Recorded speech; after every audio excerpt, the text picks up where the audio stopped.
Welcome, guys, to our broker podcast. This is Josh Enfield, General Manager at Realty Path. We decided to throw some good ideas together to help our agents understand some legal aspects in the real estate community. But since we're doing a podcast, we got to have a podcast name. So we threw out a couple ideas. I don't know, Dave, what do you think is one you should call this? Yeah, we were thinking like the Realty Path Broker's Corner. Broker's Corner. You said I Under said the Arch. Under the Arch. I think it's kind of fun. Like what's Yeah. going on in Utah, what's happening underneath, and We should what are illegal. go get a picture under Delkit Arch Now together. we got to hurry and get that trademark before somebody else runs and grabs Yeah, that as they're exactly. watching this. So, all right. But today we want to talk about a few items that have come up. And as a principal broker, Dave, we wanted to get your feedback on what's currently happening. And so we want to talk about commissions. We also wanted to talk about marketing as an agent. You know, what are the parameters in that? Deadlines is a huge one. I mean, that's where most people get into, trouble, especially when it comes to earnest money, Yes. when it's delivery. And there's a few other topics, but we wanted to address some of those with you today and get your wisdom and your experience over the years and what you dealt with as principal broker over more than 1,100 agents in the state of Utah. So Yeah. we'll jump right into that. Well, it's my honor to be here today, Josh. I'm David Andraig, Principal Broker of Realty Path. So let's dive in. To get started, Dave, we've seen a lot of different issues arise in these past couple of years, unprecedented times with a lot of, offers that are coming to the table. People are going well above asking price, removing their due diligence and giving high amounts of earnest money and making it non-refundable up front. This has been one of the main issues we've seen with agents running into some trouble, right? And so we wanted to get a little bit of your take, kind of what's happening, why is that going on, should agents be involved, what should we be doing in that case? That's a great question. So times have obviously changed, right? And they keep changing. Yeah, the market has shifted, and we don't see as much of what you just described. There's less multiple offer situations. Listings are sitting on the market longer. One thing that is interesting, coming from the viewpoint of a principal broker, when I look at most of the legal issues that we face, the majority of the legal issues are related to earnest money disputes. So during those times, so rewind the clock to 2021 when the market was still super hot. Right. Prices were out of control. There were multiple offers on listings and buyers were being beat out. And the only way to actually get under contract was to put a substantial amount of earnest money down. We would see ridiculous amounts of earnest money being offered, $20,000, $30,000, $50,000 on homes that were at that medium house range, Right. $500,000, maybe a little bit higher than that. So that created a problem back then, and it's still kind of a problem now because it kind of set a precedence for how earnest money would be perceived. And a lot of the transactions that we see still have substantial amounts of earnest money. Right. Okay. And when I say substantial amounts, I usually mean, above $10,000. Right. So most of the legal issues that we deal with are earnest money disputes, some form of default in the contract, and the other side of the transaction staking a claim in liquidated damages and wanting to receive some type of payout. So my encouragement to agents would be, it's not necessary to put a huge amount of earnest money down. If you can keep the earnest money within a reasonable amount, especially in this market, you can still have a very competitive offer without putting your client's money at risk. And I think you had an experience. I did related actually, to this, right, and Josh? I think this is good to know is that the agents have quite a bit of ability to guide their clients, right? Yeah. Now they can't always enforce their clients to make decisions, but I had one that was a client he loved the property. Actually, it was his spouse, and they just recently got married, and she loved that property. He's like, I got to do whatever I need to do to make this property happen. Well, they wanted a large amount of non-refundable earnest money. And I told him, I was like, that's not a good idea because you're taking a chance. What if you can't get a loan? And so he's like, well, let me check with my lender. I did not know the lender personally. And he came back and said, oh, he says we're good to go, that there's no issues whatsoever. And I feel confident. I'm like, well, let me reach out to him. I did. And this was a jumbo loan situation, This was a jumbo right? loan. This is a $1.4 million home that he was Yeah. purchasing. I'd reached out to the lender and he reassured me, but I went back to the client and said, I wouldn't suggest this, but for you to be able to get this property, they have multiple people that were giving large amounts of earnest money down. He said, well, I want to move forward with it. I was very cautious with deadlines, everything else. He knew very well I was very engaged communicating with title, with his lender, the other side, making things happen. Well, it's the day before his deadline for financing. And I said, guys, you said we were good to go. And I actually called a 3-way call. And I said, I just want to make sure we're all on board. I sent an email and made a 3-way phone call with his lender. And they said, yeah, we're good to go. Well, that evening they said, no, we overlooked something. You're not good to go. It's like 4:50. Yeah. And, deadline's 5 p.m., which we'll get into too. And so I reached in real quick. I was like, we got to cancel this. He's like, no, I don't want to cancel this. I was like, well, you're taking a huge risk here. Your lender says we still have to figure out a few other things. Well, long story short, the lender came back and said, well, we can't get you the loan right now. And he lost $50,000. Now, huge. And he knew what he was getting into. I made it crystal clear. But even if your client knows that you have their best interest and you've done your job and clarified them, that's a huge hit. Yep. He was not happy. Now, he couldn't blame me, but he just wasn't happy. And although we ended up getting him a different house that he was happy with, he was still had that bad taste in his mouth. So no matter what I could have done to help save, and actually got his lender to pitch in for some of those losses, but it's still not the same.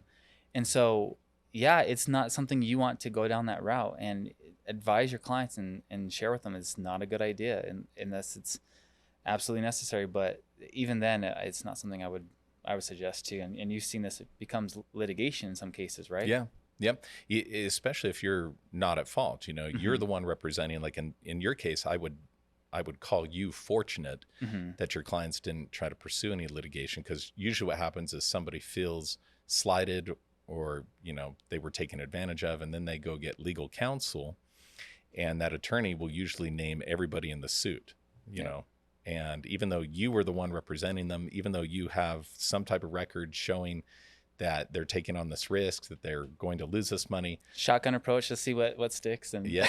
And now you're being named in that suit with everyone else, So and that's good for the agents to know that it's not just, okay, well, I did my job. Yeah.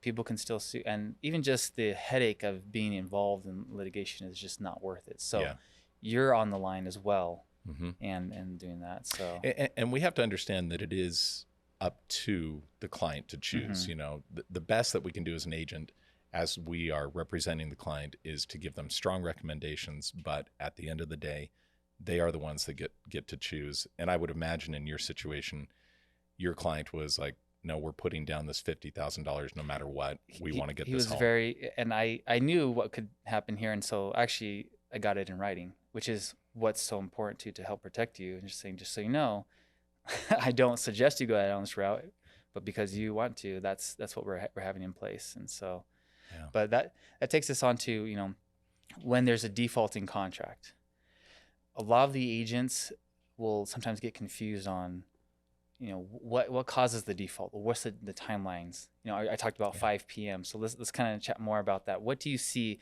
as a principal broker is frequently with our agents that are causing, default in the contract? Yeah, so there's a couple of recommendations that I have. You have the time is of the essence clause in the real estate purchase contract. Which means 5 p.m. Mountain Standard Time. And you think that would be easy to remember. And it does come up frequently. Yeah, but it comes up quite often, even with our experienced agents. I recently spoke with an agent, I won't name that particular individual, who said, well, I've got till midnight, right? No, you don't. You only have till 5 p.m. The contract specifically states Mountain Standard Time, and that's important because some clients are out of state. Sometimes they're East Coast or West Coast, and they may not be aware that if they're going to take action, if they're up against a deadline and there's a risk of losing that earnest money, 5 p.m. in California would be a little late here in Utah. Well, yeah, exactly. You have to move pretty quickly, and the best thing to do is don't get up against a deadline. You know, if you're up against a deadline, you should be renegotiating the contract way in advance so that you don't risk the earnest money. You know, it's funny because I actually set alerts on my calendar. 48 hours before each deadline, it says, you know, reach out to your client and make sure everything is good. Because, you know, as agents too, like you'll be busy and then you'll get these phone calls, you're showing properties and you get back home and then you forget about a bunch of stuff. You need to be able to give yourself some wiggle room, and that's super important. Yeah. So 5 p.m. Yes. Always Mountain Standard Time. Yep. No questions after exactly. That. Tips and tricks to help agents. Okay. Now this is something that is not widely known, and if agents were to do this on their contracts, it would save them some potential heartache. Okay. The settlement deadline also means that you have to settle by 5 p.m. on the settlement deadline. Right. On or before. On or before. Correct. Okay. Now think about it. How often, when you go to close, when do you usually close? Well, I try to close first thing in the morning, but sometimes you close in the evening. And why is that? Because of the availability of your clients. Exactly. They're usually working 9 to 5, right? 9 to 5. Right. So you are already in default of your contract if you don't close. If you are settling after 5 p.m. Mm-hmm.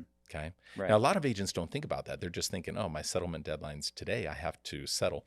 Right. So when we run into issues with earnest money disputes, I will oftentimes ask the escrow officer, the closing agent, the timestamp of when they came in to actually sign.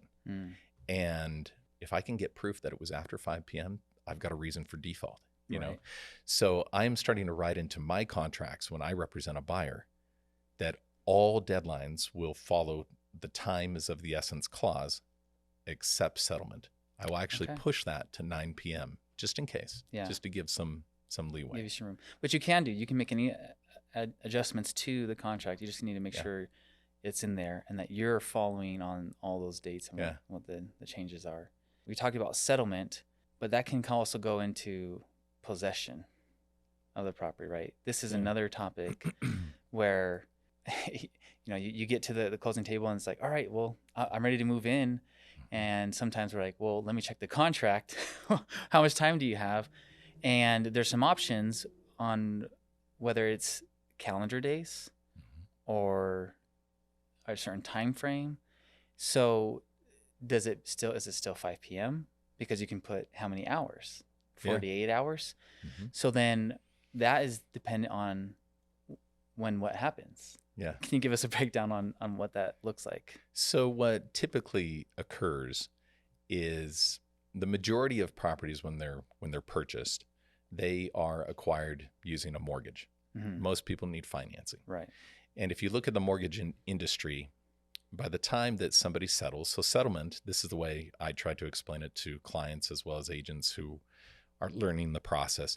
Settlement is when you go in to sign on the dotted line that you want to buy this property. Okay. And you're usually, if you're getting a mortgage and you're the buyer, you are filling out all of those loan docs. Well, those loan docs get sent back to the lender for final approval. Right. They make sure that everything's been signed. And in order to get possession, so the standard language of the real estate purchase contract is that possession is upon closing. Funding and recording. Yes. And that exactly. So that is the definition of closing, right? Which is funding and recording. So funding being that the seller has received their funds, usually from the lender, and recording being that it's gone to the county recorder's office and the county has now recorded that you are the new owner. Right. So when those two things occur, you can take possession. If you checked the box that says upon funding and recording. Yep. But then we have the two other boxes. Yeah. You got calendar days and you can pick, and you also have hours. Yeah.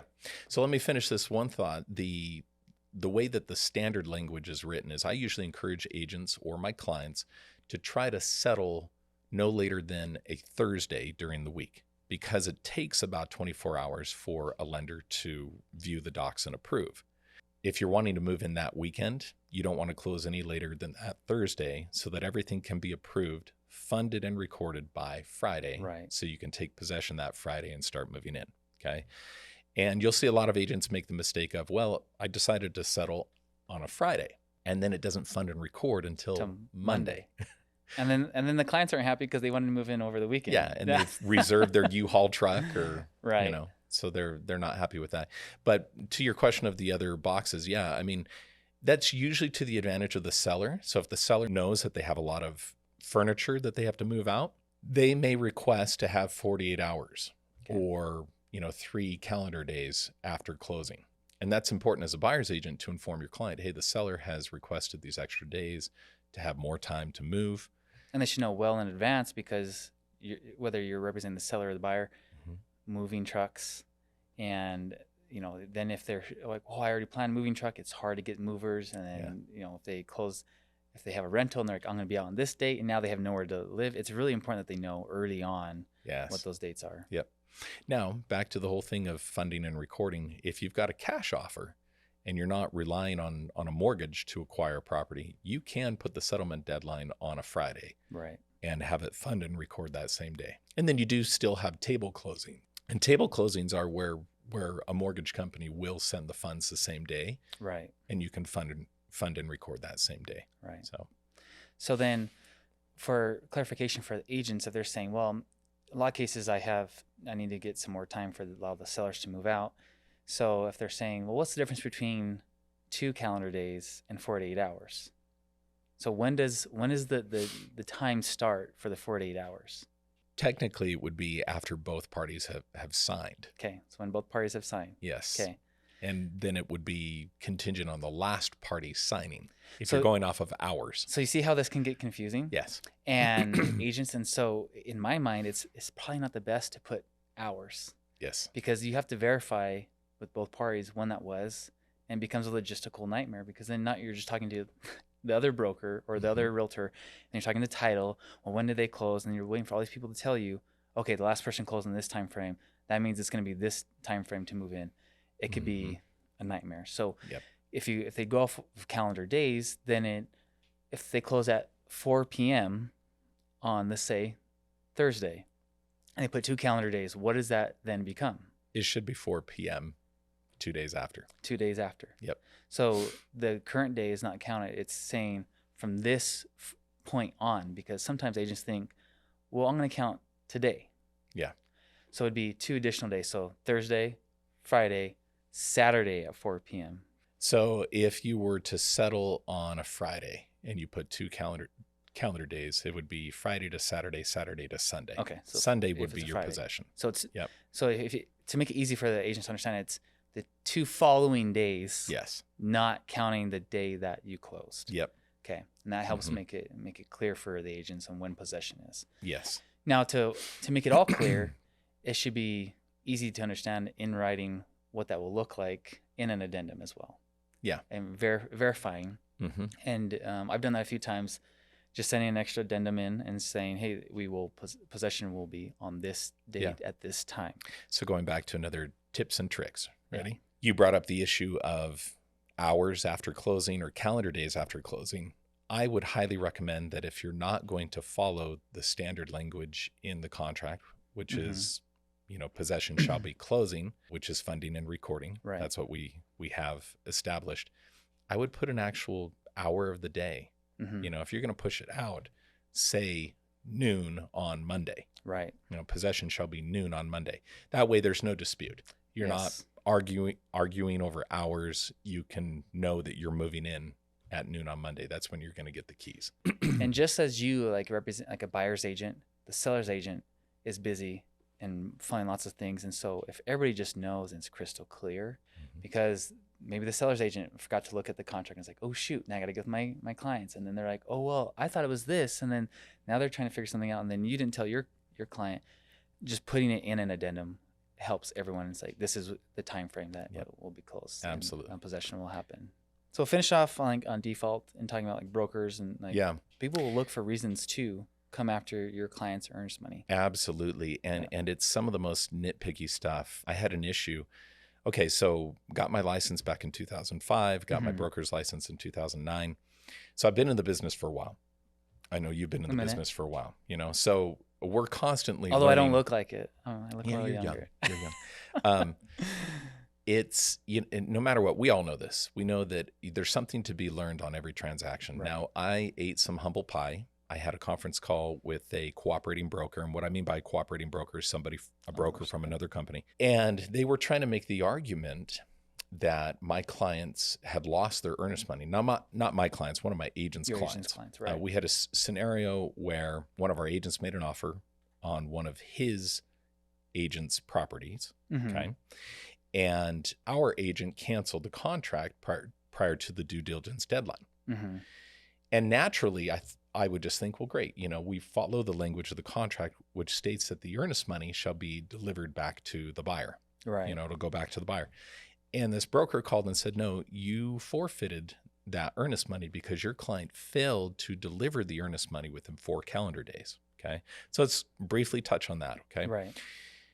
This is how Utah law currently is written and how the contract works. So we have a 4 calendar day requirement to account for holidays, like 3-day holidays or Right. 3-day weekends, I Right, guess, right. that usually include a holiday, like the most recent one we had, Martin Luther King. And so the idea is that you have plenty of time to deliver the earnest money. So you basically have an 8-day window. You have 4 days for delivery, and then Utah laws, you have 4 days for deposit. Okay? Now it's delivery to the brokerage. To the brokerage. Now, as written in the as Rep written C. in the Rep C. And the Right. default language in the Rep C is that the earnest money goes to the brokerage. Right. For years and years and years, we've put earnest money typically at a title company, and you've had to have an addendum stating that the earnest money will be held at a title company. Because if you you're do changing the Rep C. that. Yep.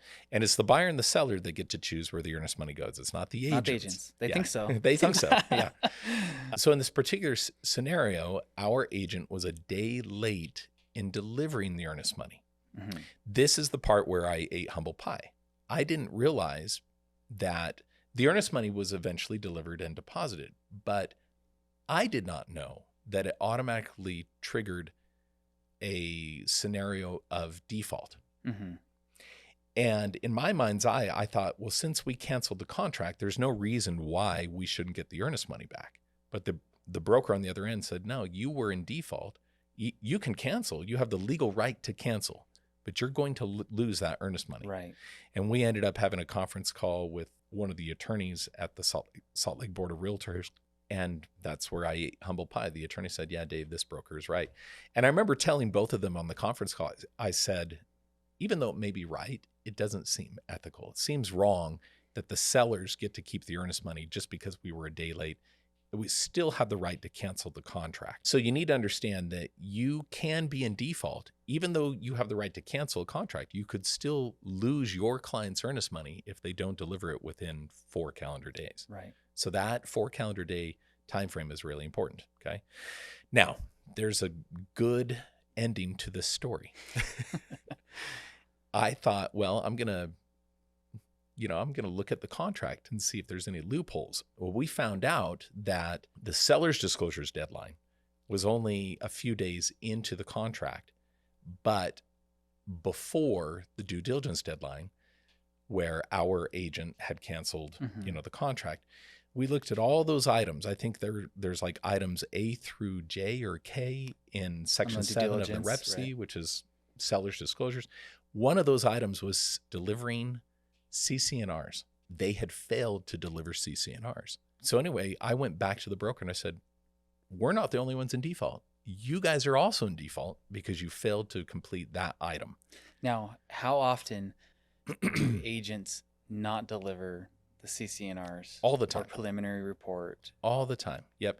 And this is an important talking point because I think listing agents don't realize that their seller is technically in default if they don't deliver all those items in the seller's disclosures. Which in section of reverse the Rep C. is they would have to pay earnest money Yeah, an amount equal to the amount given by the buyer. Yep, in liquidated damages.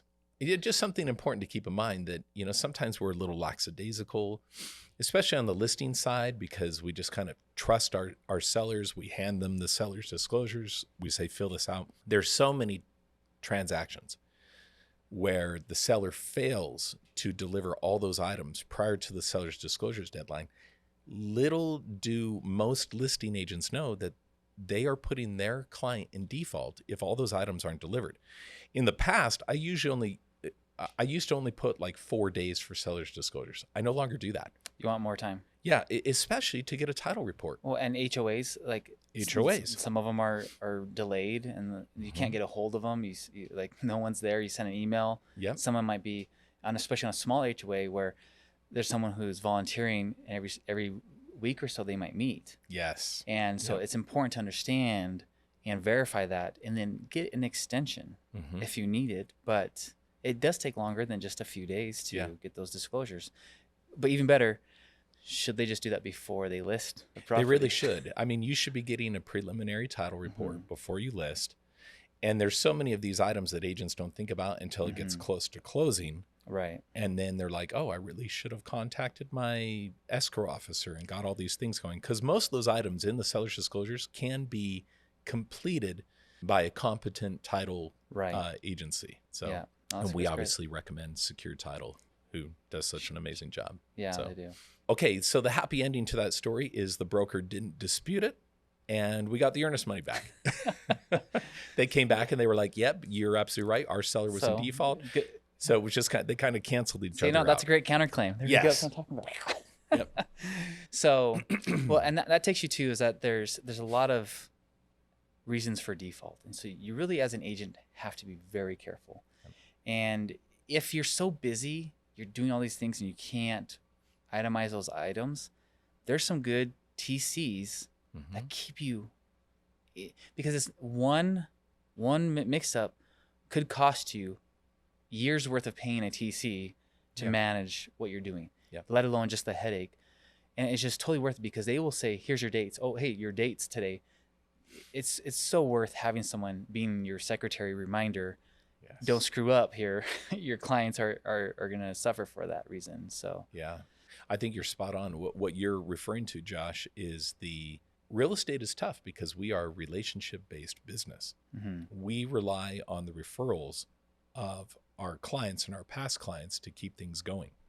Right. And you mess up one transaction, that could be years worth of perpetual business because you didn't properly take care of your client. So I agree with you. I think, the $300-$400 that you throw at a TC, a transaction coordinator, is money well spent to keep a transaction clean. Right. So, and you mentioned Secure Title, and with Secure Title, the thing I've loved is holding the earnest money at the title company. Yes. One is it gets the client engaged with the company already. Then they start getting the work going. You don't have to be the person worried about that delivery.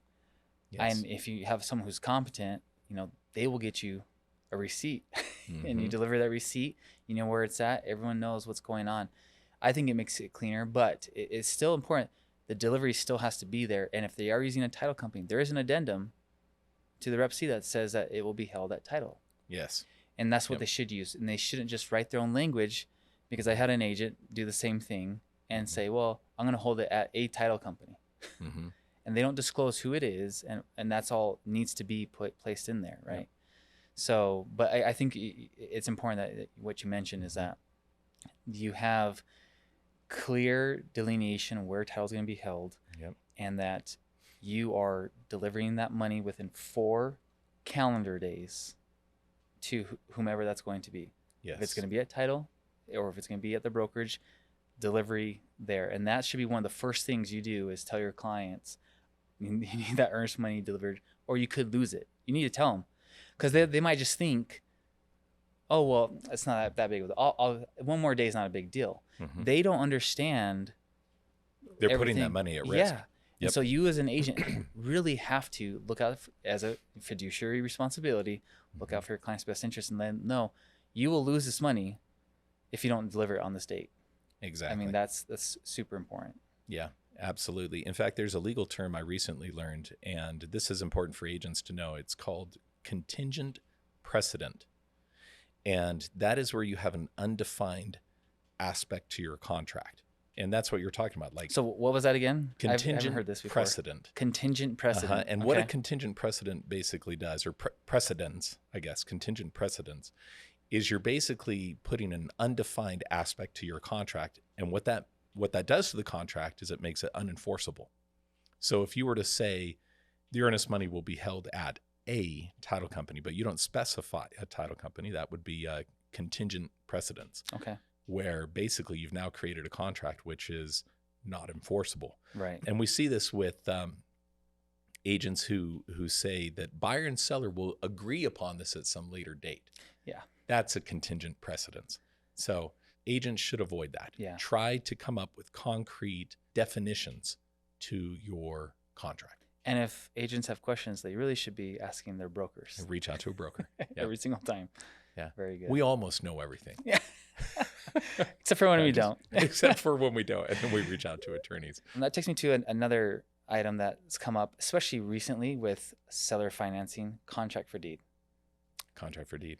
There's That's a dirty word, a dirty phrase. It does. So you've got a lot of these investors, and there's a lot of different names for this. Mm-hmm. You know, different options for special financing, right? Yeah. You know, special financing, seller financing. You have, you know, contract for deed. You know, there's a lot of other names given depending on the industry that you're in. What is contract for deed? Because this is one that gets people into trouble. Yeah, this is and gosh, we could talk hours about this, but we'll try to give you the Reader's Digest version. Let's rewind the clock. Let's go back in history to the early 80s when interest rates got out of control. The savings, 17 to like 19%. Yeah, high teens, Mhm. you know, and getting a mortgage just didn't make sense because you couldn't afford the payment, you know.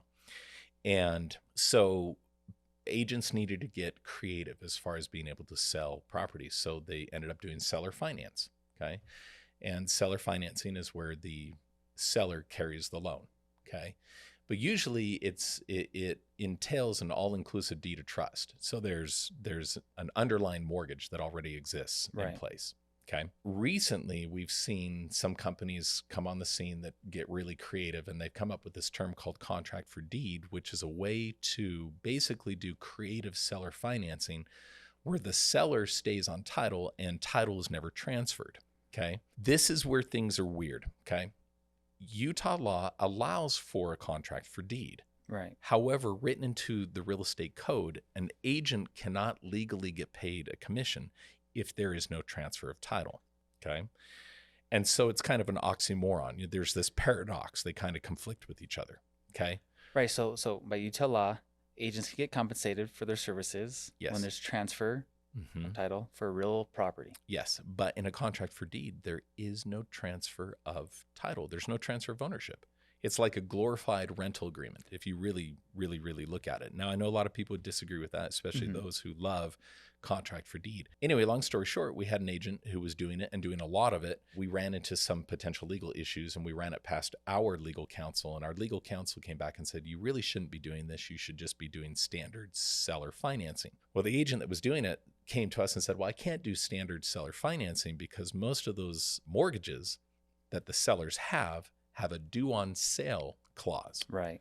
And that basically what that means is that if you sell a property, the seller is going to be required to pay back all of their mortgage at once, potentially. So the bank could call current the current loan. So yeah, they the say, loan hey, could be called you due. have to pay the remaining balance of the Yes. property. They could.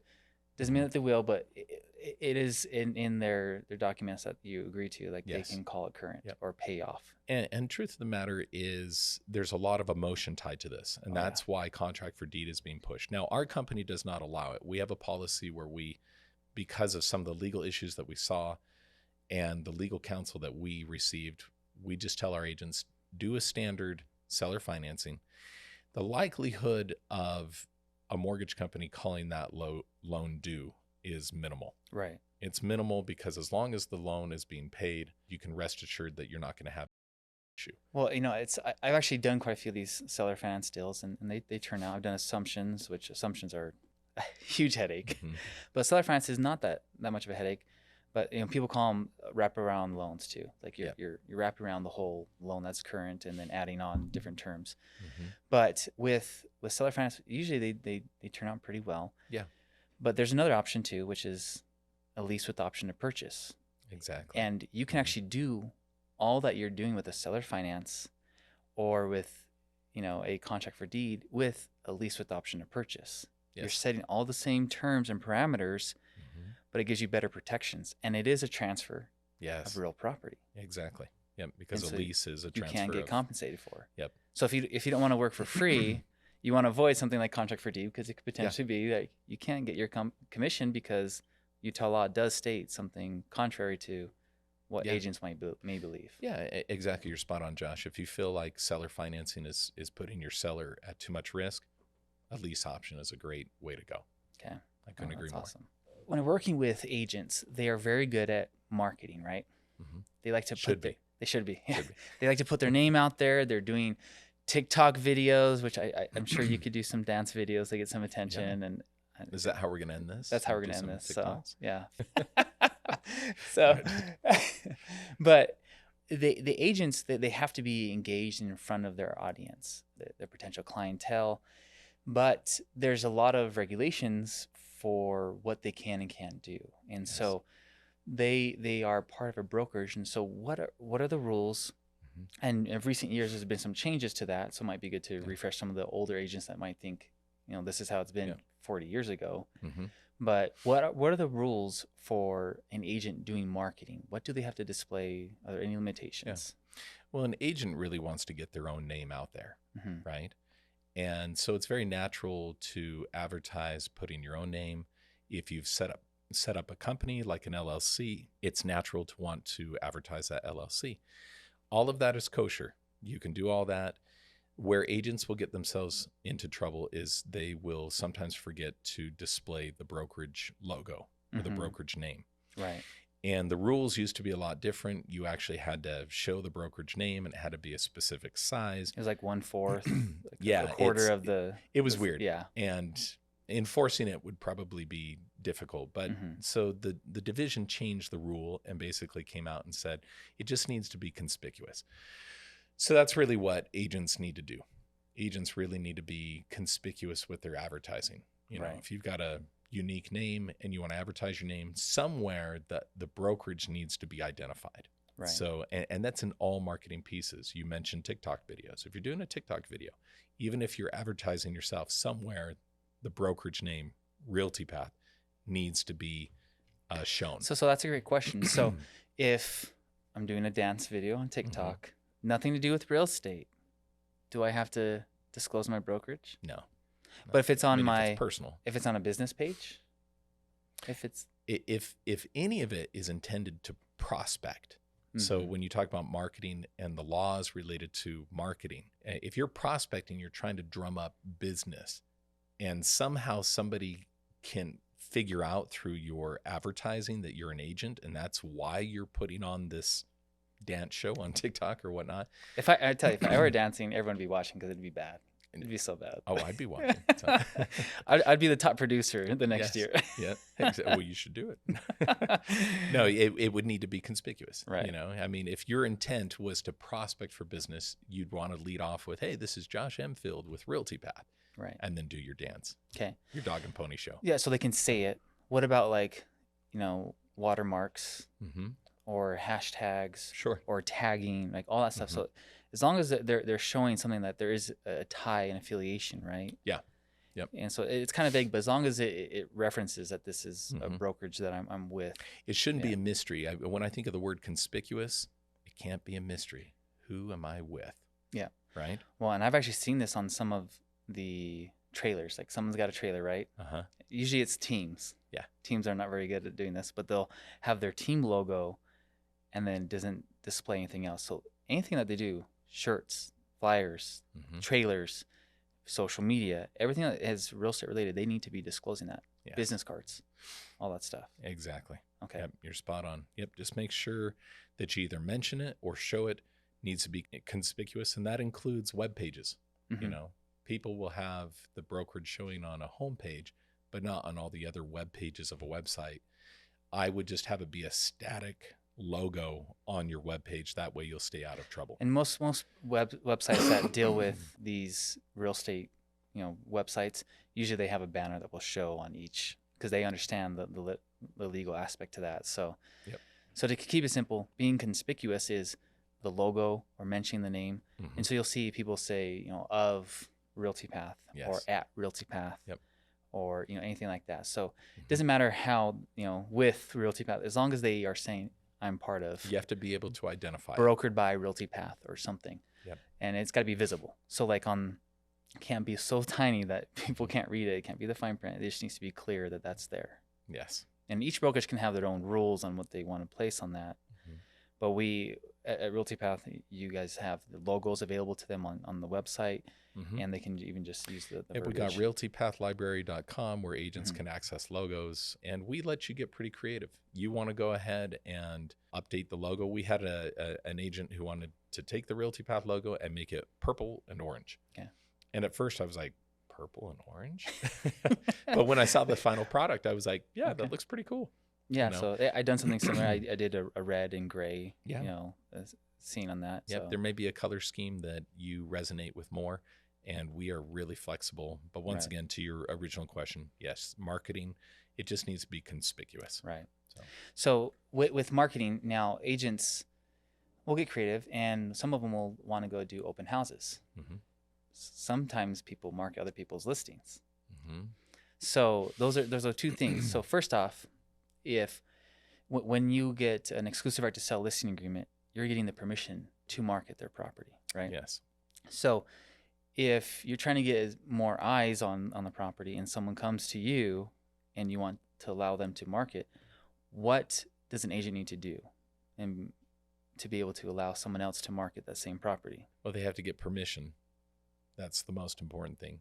And if they're being super, super thorough, they'd be getting permission from the seller. Mm-hmm. You know, this happens all the time. You'll have agents who want agents within the brokerage to do an open house, or you'll just have agents who want to market other people's listings. You need to get permission. Mm-hmm. So go to that listing agent, talk to that listing agent. And ideally, the listing agent would be running that past the seller saying, hey, I've got other agents in my office who want to advertise your listing. Right. Is that okay? And just going through that process really, is important so that you don't upset listing agents. We've had really furious listing agents who go, hey, so-and-so in our office is advertising my listing. Right. So, and disclosure, that's the important thing. And a lot of agents will understand that because they want to get more eyes. Yeah, please do. Like I actually did that with one of our agents.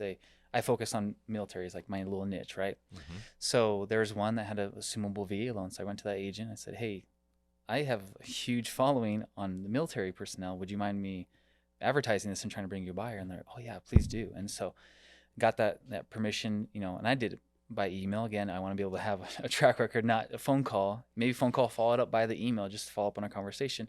But yeah, it's as long as you are covering your tracks, right? Yep. That you're illegal. So getting permission is great. So yeah, that's whether it's doing open houses or marketing someone's listing or sharing those things. Again, you need to get permission from that agent that's representing that. Now, is it the agent or is it a broker on the other side that you have to get permission from? Technically, it would be the broker, but the broker will typically default to the agent and say, hey, are you okay with this other agent showing or advertising your listing? Yeah, as long as you can get permission from, technically, because the contract belongs to the broker, right? So if you're getting permission from the broker, then you are able to advertise a listing. So technically the broker, but the broker will usually turn to the agent and say, hey, is it okay if this other agent advertises your listing? Now, we talked a couple times about commissions and some of the concerns with receiving commissions, but there's a term that we talked about the other week, procuring cause. I hadn't heard it until we talked about it, so I'm sure a bunch of agents haven't. So let's break that down. What is procuring cause? I hope I don't slaughter this. The easiest way to understand procuring cause is who was the agent that saw the transaction to completion. Mm-hmm. Okay. And this really bugs me because an exclusive buyer broker agreement explained to me by our legal counsel is nothing more than a love letter. It really is. It does have teeth, meaning you can pursue a buyer for a commission if that buyer just ups and leaves and hires another agent and purchases a property. You could use that document to go and sue that individual and say, hey, you owe me a commission. It's important to get a buyer broker agreement. It's required by law. Right. But I call it a love letter because it's really just you're asking for a commitment from somebody. But where procuring cause comes into play is say I'm representing a client. You're representing me. Okay. Okay. On the buyer. And one day you walk into an open house at some builder. You went to go look at a model home. Okay. And you sign a contract and you end up buying a spec home that was already built, and an agent put themselves down as your representation. Well, I would have an argument as your buyer's agent to say, hey, we have a buyer broker agreement. You owe me a commission. But Right. since that agent was the one that showed you the property, saw the transaction to completion, that's procuring cause, you know? So procuring cause is just simply that. Who was the agent who saw the transaction to completion? You know, who caused the transaction to go to completion? So, Now, so I'm going to cut you off Yeah, real go quick. ahead. So I've got a client. I don't want to go drive him to the open house, mhm. and someone else is there and shows them everything else. So you're saying I'm potentially allowing for procuring costs to take place in that scenario? Well, yeah. So where procuring cause comes up, and where we see issues with it, where people try to argue the procuring cause, is why did they go to see a property? So, for example, if another agent showed a home to your clients, Mm-hmm. that you were the reason for which they went to go see the home, meaning you were the one that said, hey, go look at this listing, you would have an argument for procuring cause Because you're engaged. because you're engaged. You're showing that you're giving the fiduciary responsibilities Yes. and actively looking on their behalf to find the Exactly. property. Yep. So if we were to follow this to, the end of the line, oftentimes where we see procuring cause be awarded to an agent is during an ethics hearing, usually the local board, Mm-hmm. where there's substantial evidence to show that the reason why somebody bought a property was because of a particular agent. Mm-hmm. That's probably the best way to look at procuring cause. So like if there's an agent that's not engaged, hasn't been responding, and someone's like, hey, I need to see this property. Would you Mhm. go take me? Because I can't get a hold of my agent, hasn't talked to me in a few weeks and just ghosted me. Yes. That would be an example of like Yep. procuring costs. And they did all the work from start to finish in finding Yes. a property. Yep. And it's tough because what I said earlier may conflict with what I just got done saying, because sometimes agents will see a transaction to completion and they may not have been the procuring cause. They may not have been the reason for which that person bought the property. Right. So that may conflict with what I said before. But the point I'm trying to drive home is you can argue procuring cause a lot more easily if it's before closing. If it's already closed and now you're trying to get a commission, Afterwards, yeah. that's much harder. It's easier if you find out, oh my goodness, my buyer's under contract. I could go to the other broker and say, hey, I have a procuring cause here. I was the one that originally showed them this home. So, this happened to me. I didn't actually go after it because I got a client. I was getting quite busy, so I actually added on another agent on my team to work with them.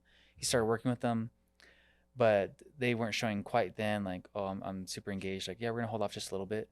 Well, that agent stopped following up. A few months later, they bought a property, and then they closed on the property. And they reached out to me and said, well, I had some questions about contracts. I'm like, well, we haven't closed. Like, yeah, we closed. Mm-hmm. I was like, with whom? And like, well, yeah, this is the agent that showed us. And so then I reached back out to the other agent. I'm like, where are you? Mm-hmm. And he's like, oh, well, I haven't talked to him. I said I'd probably reach out here in a little bit. I just, got busy. So, could I go after that other go after him for a commission? There'd be probably a procuring cause because we weren't staying consistent and engaged with them probably in that process. Yeah, it all comes down to, like, if you have an argument to say, hey, I was the one that sent this email. I sent an email to this client and they ended up buying with another agent. You could make an argument for procuring cause. The hardest thing is enforcement. Right. The amount of money you may spend to pursue somebody in a court of law could be more than whatever the commission is. Right. But the best thing to do to protect yourself is get a buyer broker agreement, stay in touch with your clients often. Right. Remind them that they have a commitment to you. Yes. And help them, be the agent that sees the transaction to completion. Right. That way you won't run into issues where you're now like, oh my goodness, we dropped the ball. And explaining that up front is so important too, because so many agents, I think they like, oh, here's documentation here. Yeah, we can place an offer. Yep. You got to explain it to them and say, this is, just like an attorney, I represent you. I'm not an attorney, but I represent you. And so you'll come to me with all questions. If you go see an open house, you come back to me. Those other agents don't represent you. They won't look for your best interest. It's me making sure you're taken care of from start to finish. There's one other tip I would love to give agents, and that is there is an abundance of business. Even though the market is down, the best agents will always find a way to prospect and get more business. Oh, yeah. Okay. It's natural to want to meet somebody. I think a lot of agents do lose business right up front if they say, hey, here's a buyer broker, sign it, if they haven't even met the person. Right. So I think it's a good marketing strategy to go out, meet somebody face to face, see if there's that Well, actually, that chemistry between your client. We actually have given this training for Realty Path agents. It's a negotiation and body language training. And one of the things that we tell people is there's different people who say things, but really like 80-something% for most experts say is our communication is body language, nonverbal. Yeah. And then you have written and vocal. Yeah. Small percentages. But as agents, we're doing a lot of that on the phone and through text. Email and text. And so if you can meet with somebody in person, it changes dramatically. Yes. And you can make them feel comfortable and feel safe. Oh, this isn't somebody from some random country trying to get me to sign some documentation and take advantage, right? Yep. So well, and to conclude my suggestion, don't be afraid to lose business. So some agents will go show clients 4 or 5 times before even having a buyer broker agreement, or they'll wait all the way until they're making an offer to get a buyer broker agreement signed. I think it's okay once you know there's chemistry between you and the client to say, hey, it's required by Utah law that I get a buyer broker agreement signed prior to making an offer. Right. And will you guys please review this? We can go over it together. And if people aren't willing to sign a buyer broker, I think it's okay to move on and try to find the next client. Right.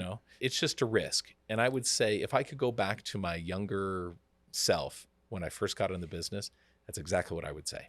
I would say, don't be afraid to lose business. Well, and agents are sometimes really afraid to, like, oh, this is the part I have to talk about commission. Yeah. And it's really not that hard. And just say, this allows for me to represent you fully, and I can give you, not legal advice, but I can give you direction and help you and be fully committed. This binds me to make sure I take care of you. Yes. Because otherwise, it doesn't. But I think the biggest thing for the agents is setting parameters with their clients early on and just say, hey, I will be sending you some documentation which allows for me to represent you. It's in legal documentation with any agent you work with. You have to sign this before they can place an offer for you. Yes. So you set down the table up front, then they know it's coming. Then you meet with them in person and just say, so this is how it works, everything else. And then, I'll send you those documents here shortly. Yes. And then they get it. But love that. You've warmed them up to it rather than like, here's the contract. And I'm like, whoa, what does all this mean? And explaining how that works. Yes. We do charge a 3%, commission, or if it's 2% or whatever you're charging your clients, and just say, but we negotiate with the sellers to get that paid for in most cases. But you have to explain what that is. And they say, oh, okay. Because I get people reading all the time like, oh, is this what you're talking about? Yeah, that's, okay, I'm good with that then. Yep. So preparing, I think you're spot on. It's like meeting with them in person is such a huge aspect with that. So thanks guys for jumping on with us today to have this discussion. Again, if you have any questions, reach out to your broker or reach out to our Realty Path customer support, and we'll get you the help that you guys need. Yeah, thank you. Appreciate the time.